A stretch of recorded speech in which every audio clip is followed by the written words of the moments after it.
I had 2 5 stars in May.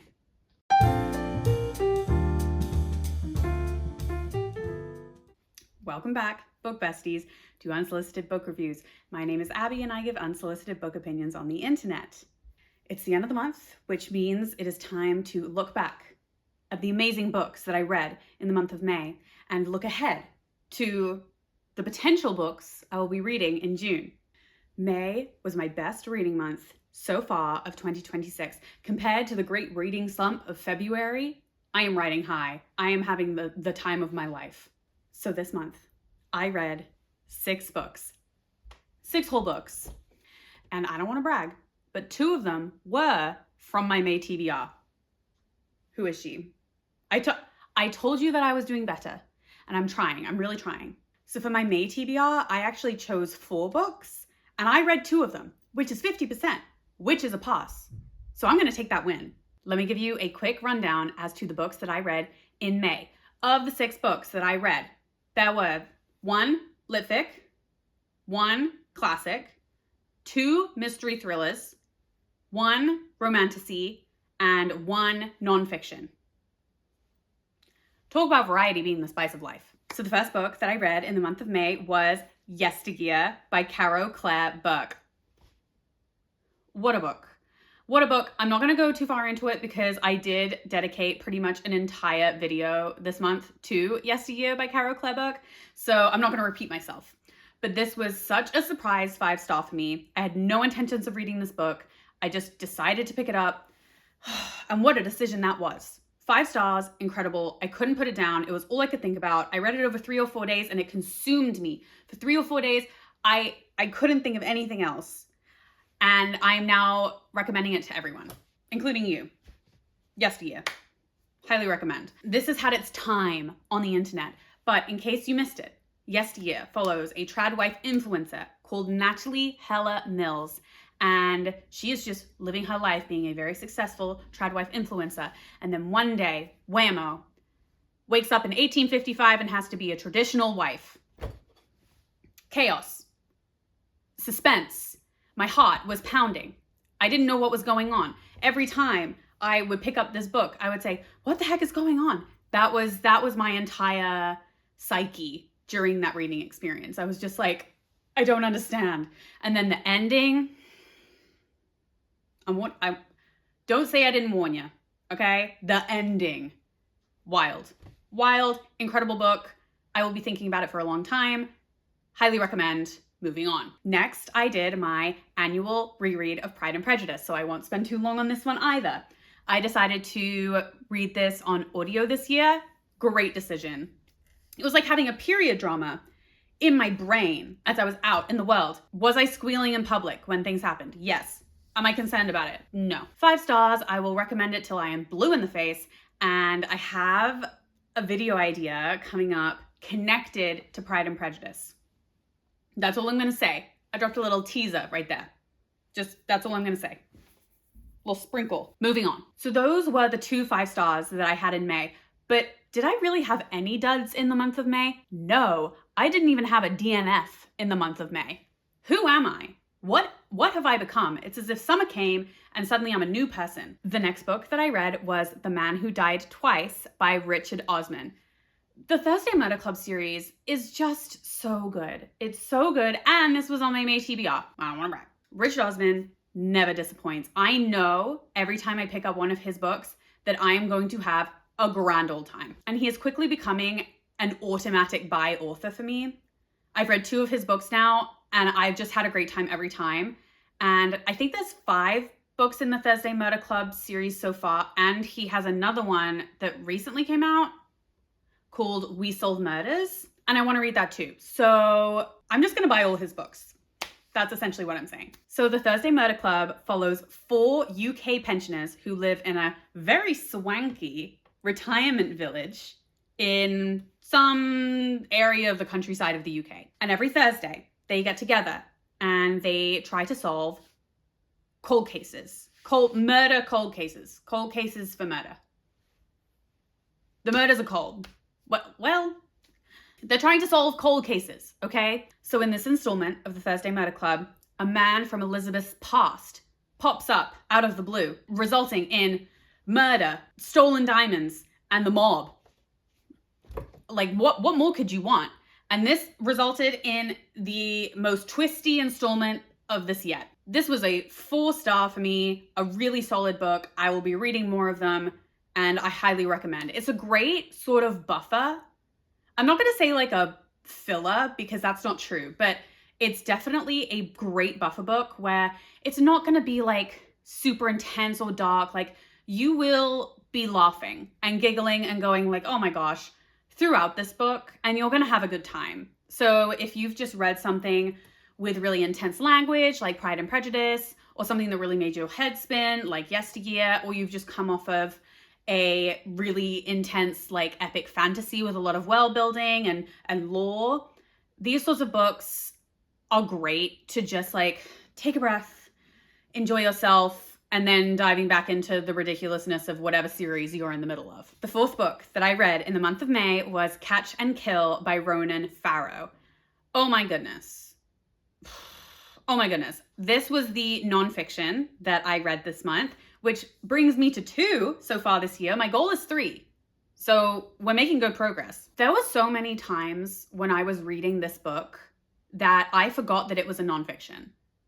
I could not believe the things that were happening in this book. This was one of the most well-written, well-paced narrative nonfiction books I have read in a very long time, if not ever. And Ronan Farrow won a Pulitzer for his journalism, and well-deserved.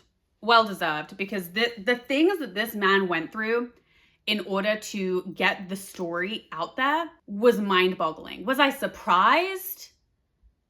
Honestly, yes. Like, some of it wasn't surprising, but the lengths that some people were willing to go to stop him from publishing was mind-boggling. Mind-boggling. My mind was boggled. There were absolutely no dead zones. I was hooked from the moment that I picked this book up. And even though I knew what was going to happen, I was invested. And of course I knew what was going to happen because nonfiction. So this book follows Ronan Farrow as he investigates and writes the piece that would eventually bring to light all of the terrible things that Harvey Weinstein did throughout his career. And this book is really just an account of the backlash and obstacles, spies and lies that this man had to overcome in order to break this story, which is one of the biggest stories of like the last 2 decades. Obviously, the topic of this book is very sensitive and can be triggering. So if you have any triggers related to the type of content that this book deals with, I don't recommend it because it does go into a bit of detail and it can be quite upsetting. But for those of you who do not have those triggers, I really, really recommend this book. It was so well written and done in such a way that like you really did not feel like you were slogging your way through a nonfiction book. It was just like a movie. The things that were happening did not seem real. All in all, 4.5 stars, highly recommend. This was one of the best nonfictions I've read in a long time. Nothing else to say. The next book that I read in May was The Reappearance of Rachel Price by Holly Jackson. I read Not Quite Dead Yet by Holly Jackson last month, and I loved it. It was so good, I could not put it down. And then when I was watching Faith Osler's reading channel on YouTube, she recommended The Reappearance of Rachel Price as like a binge-worthy book that had its time like a while ago, but I totally missed it. So I was like, it's available at the library. Let's give it a go. I did find that the first half of this book was very slow, and then it really picked up in the second half. Oh, and the ending? Wild. Didn't see that coming. I never do. So this book follows Belle, and she is known as the girl whose mom disappeared. When she was 2 years old, her mom, Rachel Price, disappeared and was not seen or heard from again. She is now close to 18, and Belle and her family are having a documentary made of the disappearance of Rachel Price and the impact that it had on their family. During the filming of this documentary, Rachel Price reappears, and things are not as they seem. This was a real nail biter in the second half, and I was taken on a journey. I didn't know who to trust. It was so well written. I really appreciate Holly Jackson's ability to write an engaging story using language that is not complicated. Like, you don't have to think hard to get the information. You have to think hard in order to try and figure out what the heck is going on. Who done it? You know what I mean? So this book, definitely worth a read, 4 stars. And finally, the last book that I read in the month of May was Glow of the Everflame by Penn Cole. I don't know where I have been, because this series has been out for so long and I have not read it yet. And I'm here going, why did I wait so long? Why had I never heard of this series before? And I was taken on a journey in this second book, and I don't know if I have emotionally recovered from it yet. It's so well done. It's so well done. This is like a true romantasy situation, but with a really good plot and great characters. I was just, emotionally a wreck. And if you saw my last video, you will see a compilation of the emotional roller coaster that I was taken on by our dear Penn Cole. Thank you so much. Now, I can't really give you a synopsis of the second one, because if you haven't read the first one, it would be a massive spoiler. So, sorry. But just take my word for it. I wouldn't lie to you. Read the Kindred's Curse saga. I've only read the first 2. I haven't read the third one yet. And the 4th one comes out in September. So I don't know whether to read the 3rd one like now, like this month, next month, because then I'm going to have to wait like 2 months for the next one to come out. I don't know what to do. I'll cross that bridge when I come to it. So all in all, I can't remember what I gave the first book in this series. I'll put it up here. But this book was a 4.75. The only reason it was not a 5-star, because I was invested. The only reason it wasn't a 5-star was that the ending, the last like 2 chapters, felt so different than the rest of the book. And the book was like 500-600 pages. Like, she's chunky.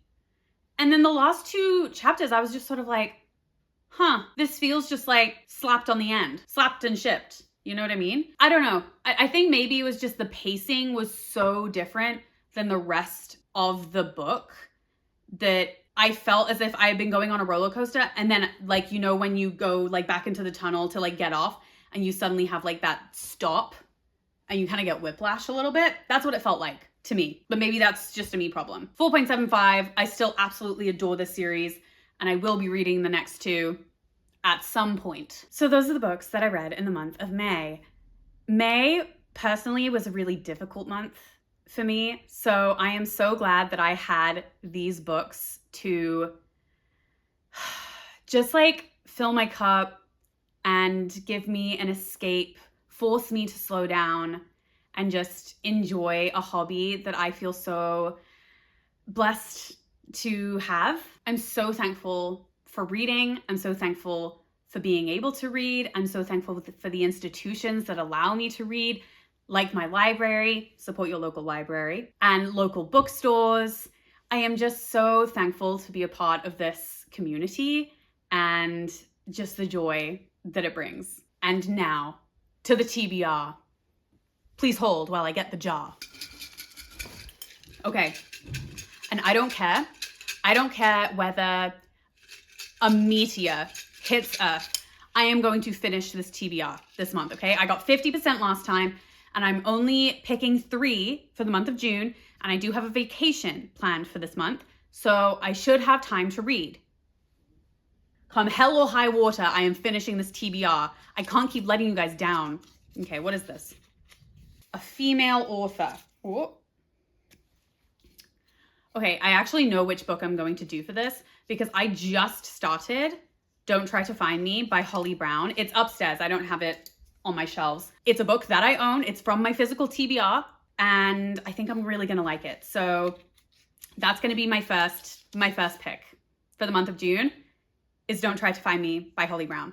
Look at me, speeding, already on the second one.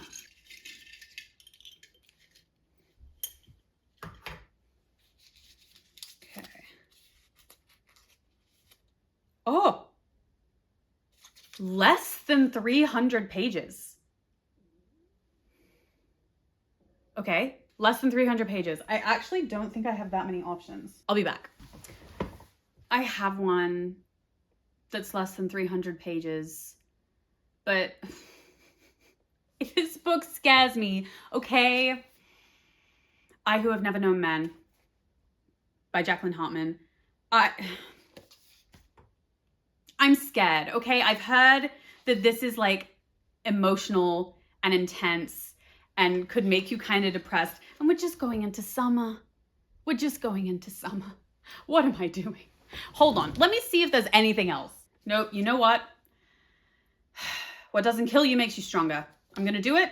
I'm going to do it. I'm going to read it. And I don't know if I'm going to like it. I just saw the words fallopian tubes as I flipped through this, and now I'm really scared. Why are we talking about that? Okay, no, it's fine. It's fine. Everything's fine. I Who Have Never Known Men by Jacqueline Hartman. I can do hard things. Okay, the last one. I'm kind of running low on the prompts here. Last one, what is it? Ooh. A Place in the Title. Ooh. Okay, BRB. So, generally, the only types of books that have places in the title are historical fiction. So I have 3 historical fiction to choose from. The first is The Tattooist of Auschwitz, which I'm pretty sure was made into a movie, but I have never read it. I've never watched the movie. I struggle with books with this subject matter because it just makes me so sad. It makes me so sad. Okay, so the first is The Tattooist of Auschwitz. Okay, if I already have one really sad book, I don't know if I have another sad book in me. The second is Meet Me in Bombay by Jenny Ashcroft. Does it count is Bombay even still a place? Or did they change the name? Okay, so Bombay has become Mumbai. Can I still, yeah, this still counts as a place.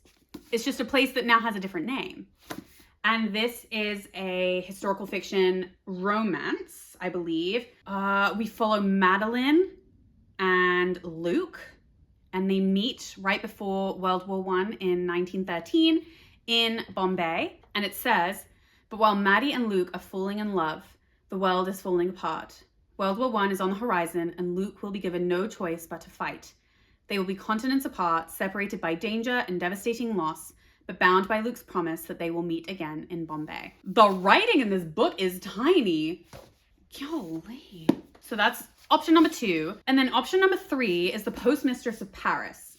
I bought this a long time ago, and then I loaned it to my mom, and I can't remember what she said about it. She always says that I never listen, and it seems in this instance she might be right.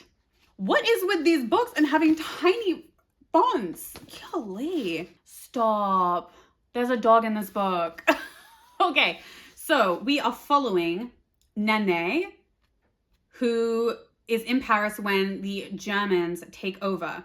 And it says this woman with an adorable dog and a generous heart joins the resistance. Known as the postmistress because she delivers information to those in hiding, Nene uses her charms and skill to house the hunted and deliver them to safety. Photographer Edward Moss has escaped Germany with his young daughter only to be interned in a French labor camp. His life coincides with Nene's in the sweeping tale of romance and danger in a world aflame with personal and political passion. Personal and political passion? Now you're speaking my language. Okay, I'm between... Are we surprised? The 2 ones that include a love story. So we have The Postmistress of Paris and Meet Me in Bombay. Oh, I don't know. I'm already kind of part late. When did I start Meet Me in Bombay? I'm 24 pages in. I don't remember when that happened. Okay, no, you know what I'm gonna do? I'm gonna read the first page. I'm gonna read the first page of each and see which one I think. Okay. I don't remember reading the first part of this, so we're going to go back to the beginning. Okay. Meet Me in Bombay. That's the one we're going with. Okay, so that means that for the month of June, I have 3 books on my TBR that I will read. All right, no more excuses. No more excuses from me. The first is Don't Try to Find Me by Holly Brown. The second is I Who Have Never Known Men by Jacqueline Hartman. And the third is Meet Me in Bombay by Jenny Ashcroft. I am excited. I feel like I have a good variety. This is like a sci-fi. This is a historical fiction romance. And then Don't Try to Find Me is mystery. So again, variety. I'm a genius. So that is my May wrap up and my June TBR. I am so excited for the month of June. May was such a great reading month that I am really trying to take that energy with me into the rest of the year. I hope that wherever you are and whatever you're reading, that your book is good and that you have unhinged opinions about it. And I will see you next week. Bye.